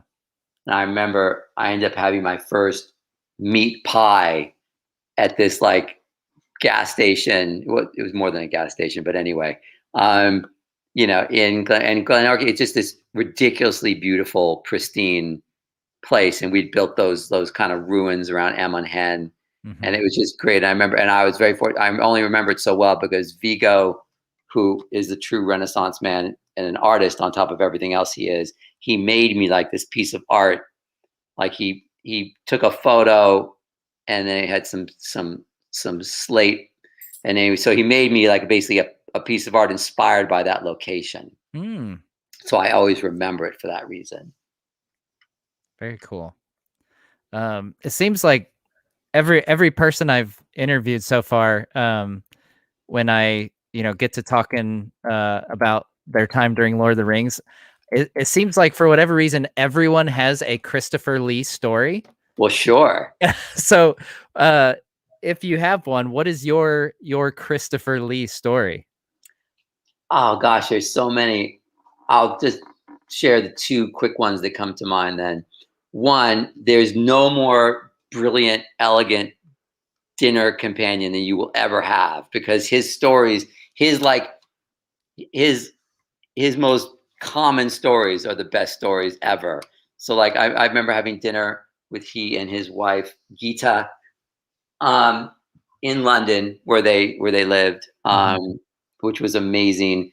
And getting to hear great stories of Hammer and the war and all that sort of stuff. But I do remember one time I remember one time I had to have a conversation where I had to persuade him to, he had these long nails, right? Which you didn't see all the time. Yeah. Because he had the robes. And not dissimilar to some hobbits who wanted to know if everyone was going to see the feet. Like, do we really need to go in 45 minutes earlier or whatever it was? Right. To get hobbit feet, because what if we're not going to show the feet today? And Peter's answer always was, well, I don't know. We might see the feet today. So, I mean, that was like literally, it's like a sitcom every day.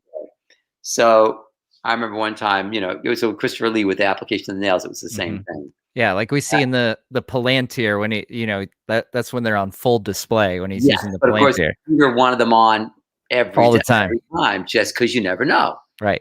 I remember having to have a conversation with him about the nails and like the utility of always having them ready, which is this because there's a certain point when you're speaking to someone like Christopher, you're not getting away with anything. It's not like you're doing this magical Mark persuasion. Like I fashioned myself this wonderfully kind of persuasive person, but it's not like I'm going to suddenly I think he's had plenty of people like me in his life tell him he needs to wear the nails. Yeah. So, like when I walked toward him, he was already giving me the eyebrow, like, like about it. So, but I nonetheless still had to have the conversation, which he was a great sport about it. But yeah, I still had to go through the whole. He still made me work for it. Right. So here's another viewer question from Camille.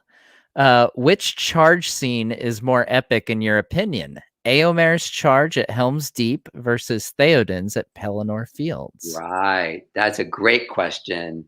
Because one is like tragic and so lyrically, heartbreakingly tragic, and the other, of course, is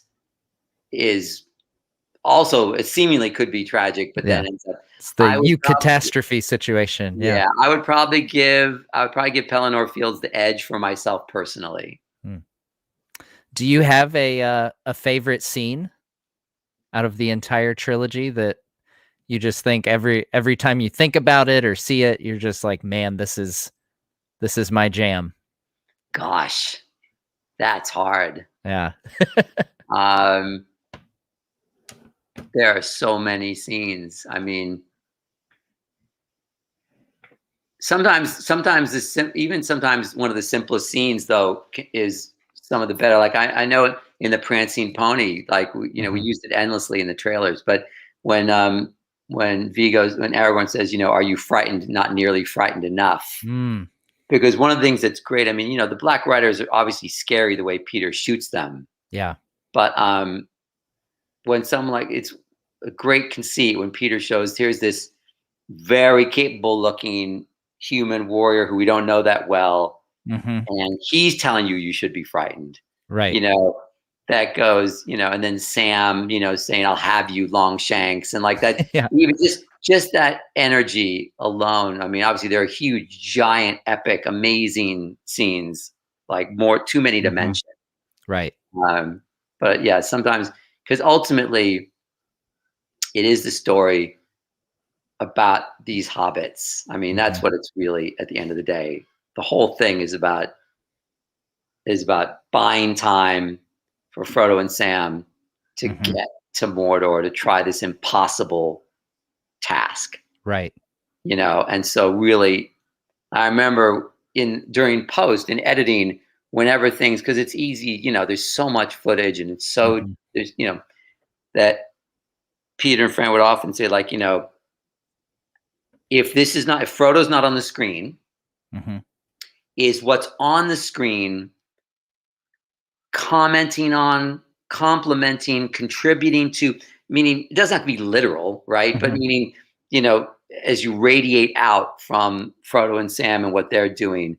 And that I thought that was such a genius way of looking at it, because there's so many great, to your point about, what's your favorite scene? There's so many great scenes. Yeah. But you obviously can't have everything. Right. So then if you're looking for some kind of true north, okay, well, how can we at least make some basic decisions about like what to have? Like, how does this thread back on that central narrative, which I thought was brilliant. So you mentioned post-production there. What was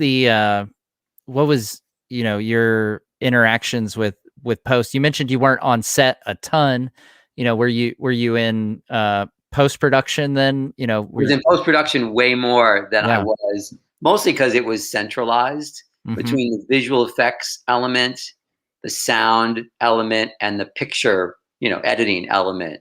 So and I'm very, very, very fortunate, because I basically got to go to Peter Jackson Film School, because sort of the deal was that I could sit in the editing room basically every day, as long as I didn't disrupt things, a distraction of myself. And also I got to ask questions occasionally, because he knew like I had questions I had to ask on behalf of somebody. Oh yeah. But and sometimes he'd ask an opinion or I'd venture one. But I'm really just to watch how scenes are built and assembled. Like you can't even put a price on the value of being able to observe that process. Is there anything that you learned from watching that process that really stuck with you? being able to be in the post-production suite? I remember one thing, this got said a lot, like this idea of when something important is said or done, that you allow that the moment of for the character in question to quote receive it. I'd hear that a lot. Fran would say that a lot. Peter would say it a lot. Like we need him to receive it. Like, if someone says something like that's how it's cinema. It's not just, we're not just simply communicating bits of information. Like this stuff has an emotional impact or a thematic impact. And so allowing for people to receive things, is critical. And this goes to the point of not obsessing on the runtime, because if people don't receive, it's funny how you learn this after a while. Like if you take that stuff out of the movie and let's say it becomes collectively 10 minutes shorter, right, whatever, and yet it feels longer. Yeah. Because you've lost meaning. So your watch tells you it's a faster movie, but your heart tells you it's a slower movie. Yeah. And that is probably the most critical lesson to learn, is that. That's great. So speaking of that, we talked about a lot of times, that those decisions are at least somewhat, pushed by the amount of screenings you can fit into a single day based on the runtime. Are there things, as a producer, a common thing that's a frustrating, just a frustrating part of the process of producing films? Sure. I mean, I'm sure there's plenty of things that frustrate. I'll answer it kind of the way to try to avoid the frustration is to be a lateral thinker. Because there's oftentimes when there's time and there's pressure and there's finite resources and so on, even on a giant film, you still have finite resources. And there's this inclination to simply put your head down and drive forward, because that's what you're supposed to be doing. But sometimes driving forward does not get you the right result. So the idea, and oftentimes frustration comes from being sort of hidebound into like the conventional decisions. So the idea of remaining, like I try really hard, and this is all very personal, like to everyone. Like, for example, I am not a frustrated director. I'm not a frustrated writer, even though I fell into the movie business by accident because I wrote that short story. That was truly an accident. Like I wrote it for a class. I am super mindful of my privilege. That I went to university in 1985 and I wrote this thing, and then through a series of circumstances, it ended up at the studio. Like I say that like it's like funny, and it is funny, but it's also indicative of the fact that I was in a position where that kind of luck could manifest. And I'm profoundly mindful of it. So the key thing is to hold on loosely. Don't become convinced you have the answer. Allow answers to manifest, because if you think you have the answer, you might have the answer, but if you're convinced you have the answer, you will not be able to hear anything that might even be a better answer. So I try to stay as loose as I can and not overinvest in my own perspective, but have a perspective. That I would say, because I would say, and I'm a big believer in personal responsibility. Sometimes you can be a little maddening, but the idea that if I'm frustrated, it's my own fault. Like, I know that sounds asinine. Like if someone's acting in a completely horrendous way or acting out, I guess would be the word to say, and being completely destructive. Yeah. You're like, oh, that's my fault. Like that person is being completely nuts. I mean, obviously not, Right. but even in a moment like that, I try, at least we work in an interpretive business, like movies and television and any creative endeavor. If you work, unless you are a novelist or a painter, Yeah. you're working with a group of people you're giving them or sharing a vision. They're going to hear it, filter it through their lens, interpret it, and give it back to you. And yeah, you might say, no, no, no, I want it the way I want it. Mm. Okay. I mean, by the way, all right.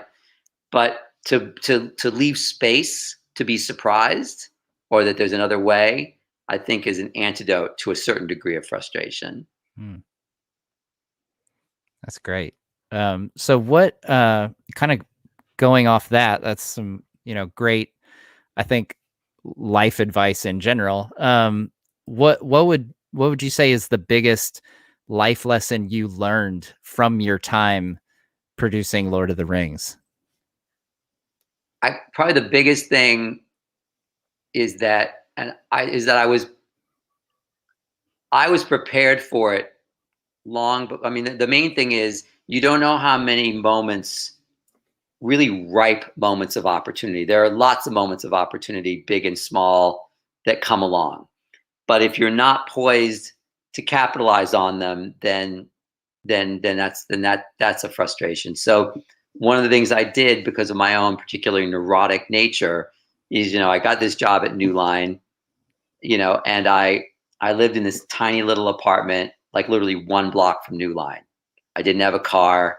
I Mhm. walked to work with a brown bag lunch. I was completely I mean, really. I mean, like, I'm better now, mostly because my wife has turned me into more of a human than I was before. But the idea that I made this decision that I didn't want to be scared. I literally said to myself, someday there's going to be a big swing and I don't want to be a coward on that day. I would talk to Mm. myself like this, which is already pretty nuts. But and so I lived this intent. And even as I started having a little bit of success at New Line, where I didn't have to have the ratty apartment that was a block away, I Mm. could have moved into maybe a slightly nicer apartment 10 minutes away, like Mhm. that kind of thing. I stayed there because I just was convinced that this is like, that I would be light on my feet. I wouldn't be afraid to be bold. Mhm. And so I think the main thing is like, so self-awareness, knowing what you want and making sure that you, to the extent you can, and this is again, this is a privilege thing too. If you're fortunate enough to be able to put yourself in a position where you can capitalize on things, and if you can't, because there are things beyond all of our control, like seek, whether it's allies. I mean, one of the things that Jane and I both do, we teach, we mentor, so because you gotta try where you can Mhm. give people. Like, I'm mindful of my opportunities, so whenever I can recreate. I mean, there's only one of me, and there's only Yeah. so many hours in the day, but Right. whenever opportunity presents, we try, you try to lift people up, or at least give people some insight, that might be helpful. Yeah. So I think that's the main thing. So, speaking of insight, so, we have I'm sure a range of ages here in the chat and on the channel in general. What would what's a piece of advice you would give to, those young filmmakers out there? Maybe they're in high school, Yeah. dreaming of going to college or, getting into the industry. What's some advice for the young people out there looking Yeah. to make it in the industry? I would say first, follow Chris McQuarrie, the writer and director, Mm, on Twitter. He wrote The Usual Suspects, for which he was Oscar nominated, and more recently, he writes and directs the Mission Impossible Mission movie with Impossible. Tom Cruise. Yeah. His personal story of how he started out, and then the journey he went on, and then the low points he went on. But basically, I'll just give you the end of the story, so in case you don't want to dig through all the tweets and all that stuff. Make things, really make anything. The handful of young people, there's a guy by the name of Larry Longstreth. He lives here now, but he's from Ohio. And I bumped into him in a Chinese restaurant. It's a long story. I get Chinese food every Sunday because I'm completely ritualized. And but basically, I bumped into him. He recognized my voice from the Lord of the Rings documentaries. Like, he didn't even need to see me. He recognized the voice. And he said, hey, and we took a photo, and he gave me this DVD of this cool animated short he did called Batman Gets Shot in the Face. was like a little animated fan film. And he said, hey, we'd love for you to check this out. And we had a moment, and he played Dungeons and Dragons, and we had a genuine connection. So 3 months later, I see this thing on my desk. Oh my gosh, I never watched that thing from that kid from Ohio. What a dick I am. So I'm just going to watch it and get back to him. And my thought was, I'm going to watch it because it's not going to be good. And then I'll just write him a nice email. And it was good. I mean, it was what it was. It was an animated fan film, but it had wit and style, and it was been clearly made for about $2. You know, so I wrote him and I said, hey, I finally got around to this thing. And he said, it's funny you should write. I'm about to make my first feature film for $3,000 here in Ohio with my friends. It's called The Long, Slow Death of a 20-something. Could I say that like you're like the executive producer? Because then I could raise the money. I said, no, I got a better idea. I said, that sounds like a little not okay, just ethically. But how about this? Send me the script. I'll read the script. And if I like the script, I'll give you $300, which is like 10% of the budget. And then you can say it. But if I don't like the script, well, I'll just keep my mouth shut. Yeah. You know, I read it and it was good. I mean, it was like, it was his Clerks. It was like his, you know, and it was good. And I sent him $300, like from my personal, like, and I just, you know, wrote him a check. Right. And we made the film. And then his next film was a $30,000 film, which had SAG actors in it. As his $3,000 film got distribution, VOD, but still. Yeah. Anyway, I'm still friends with him. He's now playing another movie. So my point of this long-winded story is learn things, yes, but make things. Peter Jackson made Bad Taste. It took him 4 years. Those of you who don't know, 4 years, because he could only shoot it on the weekends because he had a proper job. And his friend, one of his fellow cast members got married, and the wife, I guess, didn't like him doing the thing. So he had to like shoot a death sequence for one of his friends. And then the marriage was ended before the shoot. After the 4 years, they were still shooting, but the marriage had ended by then, like 2 years later. Oh my gosh. So the guy was back in the movie now. So it took him 4 years. But the New Zealand Film Commission sent me that videotape, and I looked at it and was like, wait, what? What is this? And I was not the only person that had that reaction. I was probably just the loud. So make things. That's what you should do. You'll learn, you'll make friends, because what's going to happen is eventually you're going to want to make something and say, what else have you done? And you're going to want to show them something. Yeah. That's great. Yeah. So all of you aspiring filmmakers out there you go. That's some great advice. So I know we're getting really close on time.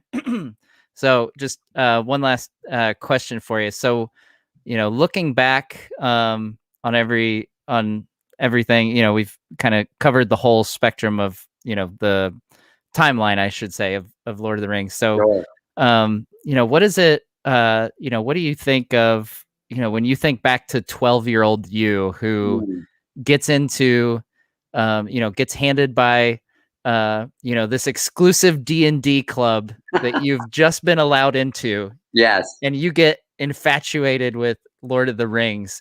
And now, you know, X number of years later, you've, you know, got your name on, you know, like I said, the crowning achievement of Middle Earth adaptations. What does that mean to you looking back on that? Means a couple things. I mean, first of all, I'm among the like triple blessed, because I got to actualize a childhood passion obsession with the passion obsession of a 22 or 3-year-old, I guess I was. So I became obsessed with Peter Jackson and obsessed with Lord of the Rings, and I got to, those things came together, which had nothing to do with me. Although I, you know, maybe there was a degree of fate, but I kind of, the key thing is I had something that I cared about deeply. And when I look at all the films I've been involved with, because I used to acquire distribution rights as well. So I've been involved in a lot of films that I simply acquired as finished movies. But all the ones that I was involved with, be they finished movies or things that I actually was involved with, like Lord of the Rings, that turned out that ended up being really memorable and stayed culturally relevant, all were the ones that I really gave a damn about in a big way. They weren't just business. They were something else. You know, Lars von Trier's Dancer in the Dark. I saw his first film, Element of Crime, the same year I saw Bad Taste. Mm, Peter and Lars are about the same age. I saw yeah. those two films at the same time. I took those two videotapes with me to New Line when I went there and said to myself, I'm going to make films with these two people. And I was completely obnoxious about it. Like I really like, I was very, so in terms to answer your question, I kind of feel like I'm in bonus time because I got to do something that was really no one has any right to expect. And sure, I worked hard and contributed, but really there was a certain amount of providence involved, and for that, so I'm constantly just trying to be mindful of that experience and continue to live it. But yeah, there's nothing like it. I'm very, very fortunate. It was a true blessing to get to do it, and the community, like all my friends, the fans, many of whom are my friends, some of whom have been on this, by the way, on this live stream. Yeah. Um, so yeah, I'm just very, very grateful. Well, we are certainly grateful for you as well, Mark. Thank you so much for joining us, taking time out of your day to chat with us here. Oh no, pleasure. I'll say this to everyone. I know it was a huge production, making these films possible. I think I speak for the entire Middle Earth fan base when I say we are so grateful that you took that big swing when the opportunity arose. We can heartily say you bow to no one, as Thank you. one of those who helped bring the world we love to screen. I will forever say it is the greatest film trilogy of all time, and I'm sticking to that till the end of time. So, Mark, thank you so much for joining us. A pleasure. Once Thank you again. guys so much for hosting and for everyone for participating and the great questions. All right. Well, there you go, guys. Mark Ordesky, thank you so much again for joining us, and we'll see you here next time on Nerd of the Rings.